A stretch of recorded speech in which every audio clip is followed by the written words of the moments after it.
So think about this. 3 billion people watched the Summer Olympics in 2023. Wow. Yeah. And the World Cup? Around, what, 1.5 billion? That's just a huge chunk of the planet sharing one experience. It really is staggering. Yeah. And that kind of shared experience, that scale, it's uh, it's really central to what we're talking about today. Exactly. Okay, let's unpack this then. This deep dive is all about how and, well, why globalization really shook up culture after 1900. hmm And this interconnectedness, it's profoundly reshaped, well, everything. Right. Our shared landscape. We'll be looking at arts, entertainment, sports, Even the stuff we buy. right, consumer culture. Yeah. We're drawing on the sources you provided on globalized culture after 1900. Perfect. So our mission here is to pull out the most important bits, the key insights from all this information. We want to give you a really clear, engaging handle on this massive shift in history. Kind of a shortcut, yeah. So you And- feel like you really get it without wading through, tons and tons of details. Yes, who has time for that, right? So a key place to start, I think, is just the sheer speed up of interaction between cultures. Right. I mean, cultures have always bumped up against each other, influenced each other. But the 20th century, especially after 1900, things just took off. The pace, the intensity, it was a whole new level. Oh, absolutely. You get new communication tech like the internet later on and easier travel like airplanes. Uh-huh. And suddenly people from totally different places could connect much more easily, much more often. It's like the world just sort of shrank. It really did. And all that interaction, well, it led pretty directly to this more recognizable global culture emerging. Okay, but that doesn't mean local cultures just vanished, right? No, not at all. That's crucial. Yeah. It's not about erasure. It's more like they got deeply influenced, mixed in, interwoven with these global trends. Like a global remix, you said. Exactly. A global remix. Different cultural ingredients getting combined, reinterpreted in new ways all over the world. It's actually pretty dynamic. That makes sense. And music is such a great example of this, isn't it? You take reggae, starts out as this really distinct local thing in Jamaica, and then artists like Bob Marley take it, and suddenly it resonates everywhere. It just goes global. It's a perfect example of a regional sound hitting a worldwide nerve. And, a more recent one, K-pop. Oh, right. BTS and groups like that. Exactly. It starts as this specific style in South Korea, maybe early 2000s. Then, maybe 10 years later, they really figure out how to use social media. Viral videos. Viral videos, yeah. Suddenly, these groups like BTS are everywhere, spreading super fast online. K-pop becomes this, genuine international phenomenon. And it kind of bypassed the old ways of getting music out there, didn't it? Totally. The internet let this very specific regional sound connect directly with a global audience. No need for the traditional gatekeepers in the same way. It's amazing how fast that happened, from, a local scene to topping charts worldwide. Okay, let's shift gears a bit. Entertainment.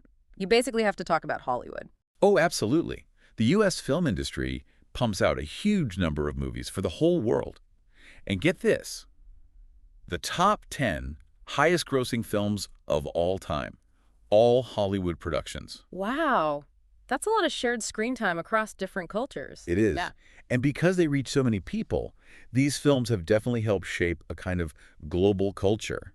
But, and this is important, that dominance has also sparked criticism. You mean the whole cultural imperialism idea? Exactly. Let's dig into that a bit. The argument basically goes, Hollywood films are everywhere, right? Yeah. So inevitably, they're exporting American, or at least Western values, along with the entertainment. Think about something like, I don't know, Captain America. Okay. Even if it's just entertainment, it carries certain ideas about America, certain values that might clash with or, challenge local values somewhere else. So the worry is that all this Western content could kind of drown out local stories, local culture. That's the concern, yeah, that it might overshadow or erode local cultural expression. But it's also really important to look at counterexamples, like Bollywood.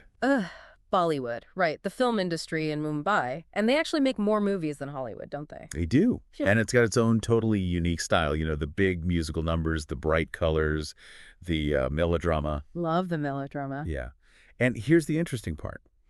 While Bollywood films are mainly for Indian audiences, they're also super popular internationally, especially in South Asia, the Middle East, and, wherever there are large South Asian communities. So it shows that non-Western culture can also go global. It's not just a one-way street from the West outwards. Precisely. It complicates that simple idea of cultural imperialism.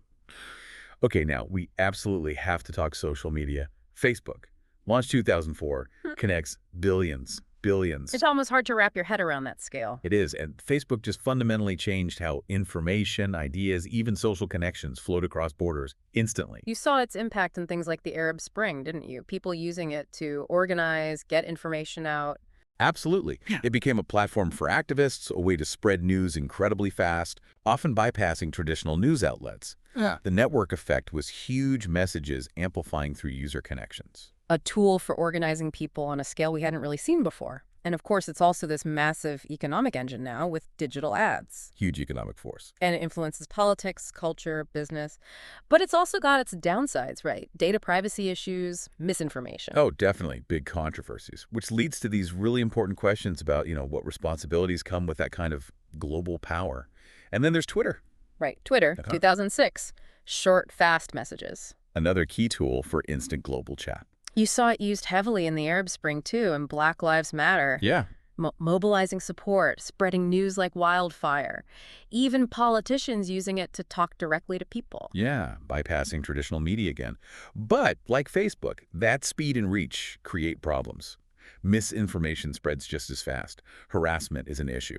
And there's this constant debate about, content moderation versus free speech. These platforms connect us, but they also create these really tricky global challenges. Really do. It's complex. Okay, let's not forget older media, though. Television still matters. The BBC, for instance, started way back in 1922. Yeah, the BBC is significant, a real pioneer in public broadcasting. And when TV took off after World War II, its reach just exploded. News, education, entertainment, not just to the UK, but globally. It became this really trusted source for a lot of people worldwide, especially during big global events. Kind of shaped opinions, spread certain cultural values. And it's modeled public funding, but editorial independence that influenced broadcasting standards in journalism all over the world. It's at a benchmark. Okay, one last area in this section. Sports. Global spectator sports. Oh, yeah, huge. Think Olympics, World Cup. They became these massive international spectacles in the 20th century, largely thanks to TV bringing them into homes everywhere. The viewership numbers are just wild. You said over 3 billion for the Summer Olympics and 1.5 billion for the World Cup. Astonishing numbers. And yes, there's definitely a strong nationalistic angle, athletes competing for their countries, flags waving. Sure, that's part of it, but the sheer number of people watching globally just highlights how these events really are shared global moments now. They bring people together across all sorts of divides. Definitely. Okay, so that covers arts, entertainment, sports. Let's pivot now to something just as pervasive. Consumer culture. Right, basically a lifestyle built around buying stuff, specifically mass-produced goods. Exactly. And while buying things isn't new, the U.S. really played a huge role in making this a global thing, especially after World War II. How so? Well, U.S. industry shifted from making war materials to making consumer goods, clothes, cars, appliances, you name it. And then advertising kicked in. Big time. The advertising industry was crucial in turning America into this culture focused on buying all that new stuff. Yeah. The economy kind of became dependent on people spending. Okay, and because the U.S. was so influential globally after the war, economically, culturally. Right. That consumer lifestyle started spreading. It became a global phenomenon. Other countries started buying American brands or, developing their own global brand. Which leads us nicely into those iconic global brands. McDonald's has to be near the top of the list. Oh, absolutely. Started in the U.S. 1940. Now it's this enormous global chain. It's become almost a symbol of American culture, of globalization itself. Their franchising model was key, wasn't it? Spreading everywhere. Hugely key. Aggressive expansion. Setting up shops worldwide, often tweaking the menu a bit for local tastes, but keeping that core McDonald's brand. It even led to that term, McDonaldization. Right, meaning that kind of standardized, efficient, predictable service model spreading everywhere. Exactly. So even with menu changes, the underlying model, efficiency, predictability, the fast food concept, that's a powerful Western influence on how people eat globally. Then you've got KFC, also American, started by Colonel Sanders back in the 30s. Uh-huh. They were actually one of the first U.S. fast food places to really go international early on. Huge success in places like China, partly because they adapted the menu quite a bit. Another example of Western consumer culture spreading out. And Coca-Cola. Can't forget Coke. Created way back, 1886. It's probably one of the most recognized brands on Earth. Practically synonymous with America, with capitalism even. Totally. Super slick marketing, sponsorships, global distribution. They got it everywhere. adapting locally, but always keeping that core Coke brand consistent. It's pretty amazing how embedded these brands are in so many places. But like we said with Bollywood, it's not only American brands going global. Toyota. Great example. Hmm? Japanese company founded 1937, now a massive global car maker, known for being reliable, innovative. The whole just-in-time manufacturing thing. Exactly. Lean manufacturing. They expanded globally, built plants locally, built this reputation for quality. Toyota's success was huge for global economic integration and, a big part of Japan's post-war economic story. Shows it's not just a one-way flow. Definitely. And finally, we have to mention online retail. That's really supercharged the global flow of goods, hasn't it? Oh, massively. Platforms like Alibaba The Chinese giant, yeah, selling stuff all over the world. and eBay, the American auction site. Mm-hmm. Huge global user base, tons of users outside the U.S. These online marketplaces just make buying and selling across borders incredibly easy. Okay, wow. We've covered a lot of ground. So let's try and wrap this up. Key takeaways. Well, first, just the incredible speed up in cultural exchange thanks to new technologies. Right, which led to this kind of global culture emerging definitely with a strong Western flavor, but also mixing and blending with local traditions everywhere. Then there's the power of media and entertainment. Hollywood's huge influence, yes, but also other centers like Bollywood shaping values and what people aspire to globally. And finally, the dominance of global consumer culture. These big brands, fast food, cars, online shops becoming part of everyday life almost everywhere. And hopefully this deep dive has given you a clearer picture of all these interconnected trends. That was the goal, right? To offer an understanding that's efficient but also feels thorough. Exactly. So here's something to maybe chew on after this. Mhm. We live in this super interconnected world now, right? How do we actually balance the pull, the influence of this global culture with, keeping our unique local identities alive and allowing them to evolve naturally? That's a big question. It is. Yeah. Definitely something to think about.